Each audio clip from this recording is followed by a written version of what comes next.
Hi everyone, this is the audio for the PowerPoint on demystifying the 5 phases of project management. And I have borrowed this information on this screen from Kate Eby. She wrote about it on May 29th, 2018, so I do want to give her credit for that. So you want to read through these paragraphs, and one of the things that I wanted to draw your attention to is the Project Management Institute, PMI. So one of your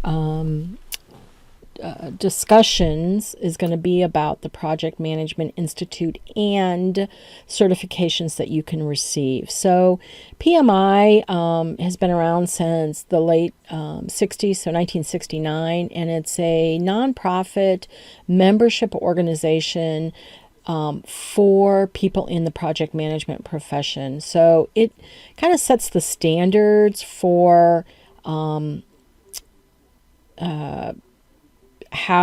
to work through a project, and it has come up with these 5 phases, and it's constantly tweaking them as more and more things are learned about project management. So from PMI, you can get PMP certification, but there's other certifications out there. So as part of your discussion is you're going to do some research and then discuss what certifications you think would be appropriate. So there is a text called A Guide to Project Management Book of Knowledge. It's PMBOK. And if project management is something that you're interested in long term, that would be an excellent book to get to learn more about project management and how you can move from there. So this is the guide to the concept of a project life cycle. So when we're talking about project management, we talk about project life cycle, right? So project phases make up a project life cycle, as such, the phases are tailored to fit a project's need. According to the guide, the elements of a project's life cycle should define what work must be accomplished, what deliverables must be generated and reviewed, who has to be involved, and how to control and approve each phases. So determining these elements are going to take a project from the beginning through the end in a systematic and controlled process. So project managers can define what needs to be done for a phase before they move on and start the next phase. Okay, so we're going to look at those phases. So the 5 phases of project management as defined by PMA. So project management is the application of knowledge, skills, tools, and techniques to a broader range of activities in order to meet the requirements of a particular project, right? And we've talked about that before. Every project is different. Even projects similar are different because there's different forces coming into the project. Okay, there are 5 phases of project management, and if the life cycle provides a high-level view of the project, the phases are the roadmap to accomplishing it. So we have project phase 1, concept and initiation, project charter, project initiation. Then we move into definition and planning, scope and budget, work breakdown schedule. There's a typo there, but this is going to be known as WBS. So when you see WBS, you know that's the work breakdown schedule. Gantt chart, communication plan, risk management. Those are all part of that definition and planning. So that's kind of what we talked about in the last couple PowerPoints. Phase 3, launch or execution, status and tracking, KPIs. We're going to talk about what KPIs are, quality and forecast. That's all part of phase 3. 4, performance and control, objectives, quality deliverables, effort and cost tracking and performance.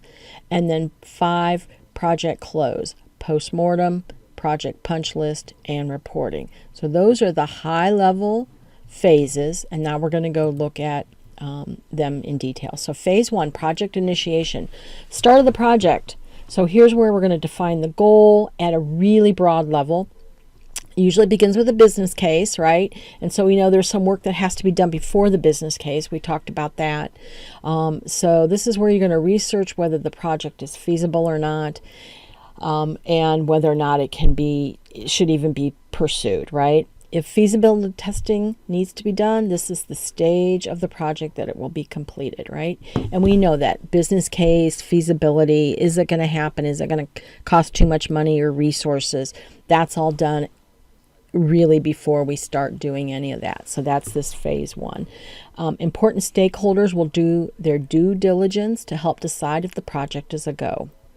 If you got a green light, then you need to create a project charter or a project initiation document, a PID, that outlines the purpose and requirements of the project. It should include business needs, stakeholders, and the business case. Notice there's a lot of PID templates available online, so it's not like you always have to start from scratch.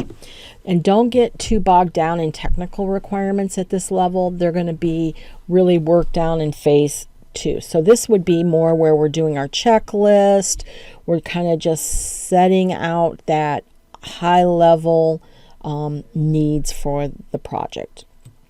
All right, so then we move into phase 2, which is a big phase, right? So this is key to success, right? And that is developing a roadmap that everybody's going to follow. This typically begins with setting goals. 2 of the popular methods for setting goals are SMART goals and CLEAR goals. Okay, so SMART goals have been around a little bit longer. So when you define a goal, they have to be specific, measurable, attainable, realistic, and timely, right? So specific. Answer the following questions: who, what, where, when, which, and why. Very specific. Measurable. Create criteria that you can use to measure the success of a goal, right? How are you going to know that this step, this item is a success, right? There has to be some way of measuring that. Attainable. So what are the most important goals, and what are you going to have to do to get to those goals? What's going to take to attain that goal? Realistic. You should be willing and able to work towards a particular goal, right? It has to be something that can be done. And timely. You have to have a time frame in which you can achieve that goal. So those are SMART goals, and those are very prevalent in business today. Second kind are called CLEAR goals, and that's a newer method, but it takes into consideration today's fast-paced businesses.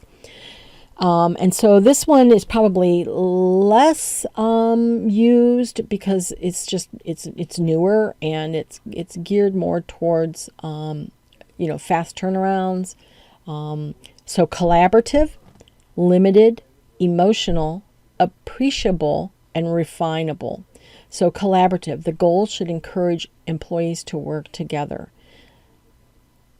Second, they should be limited in scope and time to keep it manageable, right? So chunk it so it can be done. Emotional, goals should tap into the passions of the employees and be something that they can form an emotional connection to. This can optimize quality of work. If you have a team that's committed to whatever you're trying to get done, you're going to get quality work and timely work. Appreciable, break large goals into smaller tasks that can be quickly achieved, right? Chunk it up. Everybody likes to see, oh my gosh, I had that goal, I got it done, I can move on, rather than the goal is such a long term. It's sometimes people lose focus, they lose drive. So if you break it down and people can see they're making progress, it's very good. Refinable. As new situations arise, you need to be flexible and refine the goals as needed. Okay, so during this second phase, the scope of the project is defined and a project management plan is developed. We identify cost, quality, available resources, and realistic timetable. The project plan also includes establishing baselines or performance measures, right? So at the beginning here, we're going to look at that when we start looking into a project, is setting that baseline, or what you think you're going to achieve in what time frame. And so that's going to be your baseline. And then as you move forward through the project, you're either going to hit or miss those targets.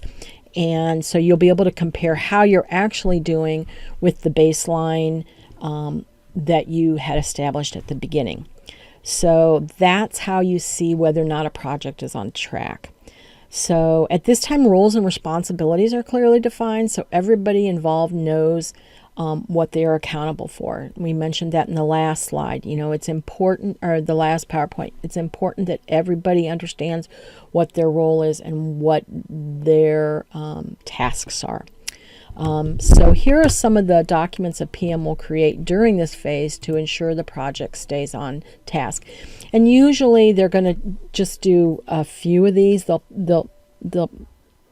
These are samples. Scope statement, and once again, it depends on the project. Scope statement, document that clearly defines the business need, the benefits of the project, objectives, deliverables, and milestones. A scope statement may change, but it shouldn't be done without the approval of the manager and, more importantly, the sponsor or the person that you're doing the project for, the company.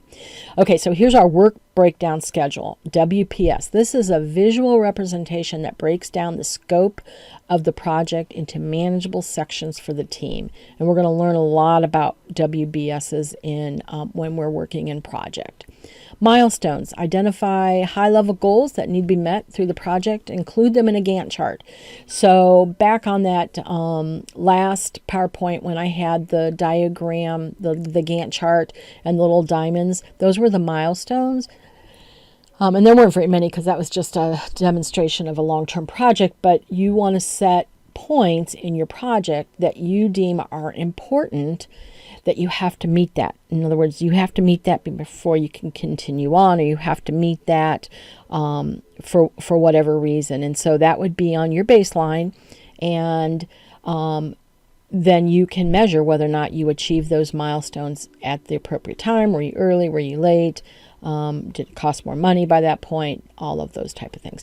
Gantt chart, that's a visual timeline that you can use to plan out your tasks.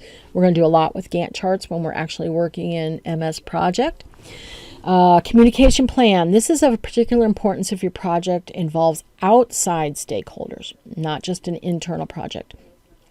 Proper messaging around the project and creative schedule of when to communicate with team members based on deliverables and milestones. It's important to keep your stakeholders informed.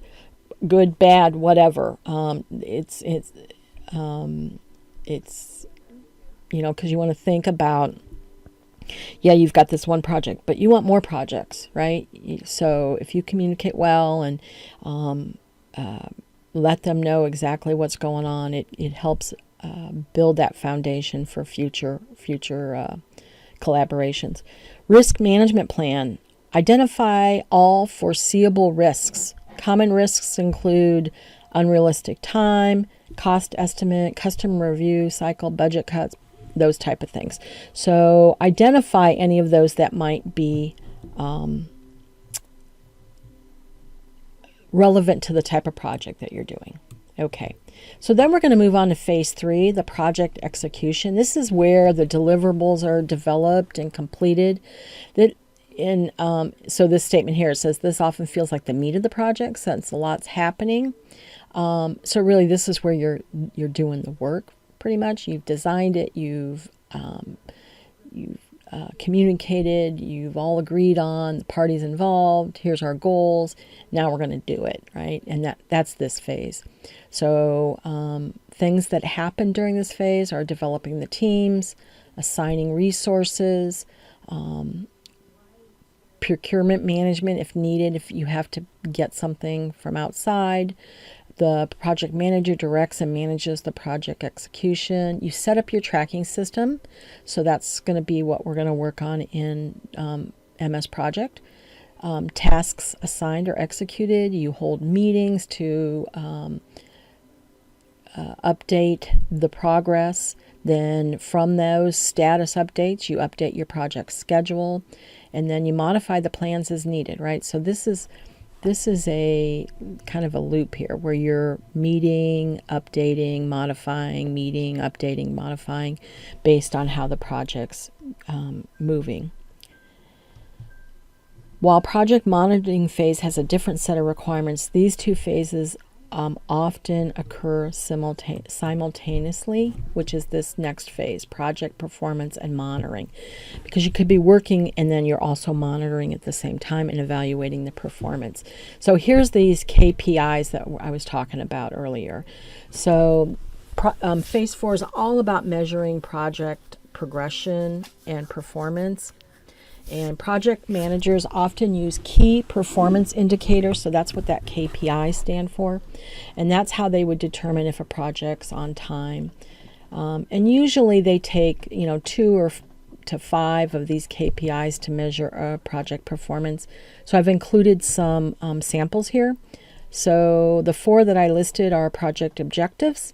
So that would be measuring if a project is on schedule, and if the budget is an indication, and budget measuring if a project is on schedule and budget is an indication if the project will meet stakeholders' objectives, right? So that's a key performance indicator. And then the next one I have listed is quality deliverables. So that determines if specific task deliverables are being met, right? So that's kind of an important one. Here's what we say we're going to do. Are we actually doing it, and are we doing it on time? Effort and cost tracking ties in, so that's trying to measure if the effort and cost of the resources are aligned with the budget that you set up in the beginning, and whether or not you're going to be able to complete the project on time and within the cost that you initially agreed on. And then the last one that I have for KPIs is the project performance. Monitors changes in the project. So this would be where it would take into consideration the amount and types of issues that arise and how quickly they're addressed. And these could be from a number of things, any hurdle or change in scope or change in requirement or anything that would come from outside to possibly change the outcome of your project. So during this phase, the PM or the project manager may need to adjust schedule and resources to keep the project back on track. May have to allocate more resources, might have to, there's a number of things. So one of the tips for this phase is to review the business case at the end of the phase and make adjustments to the project plan if needed.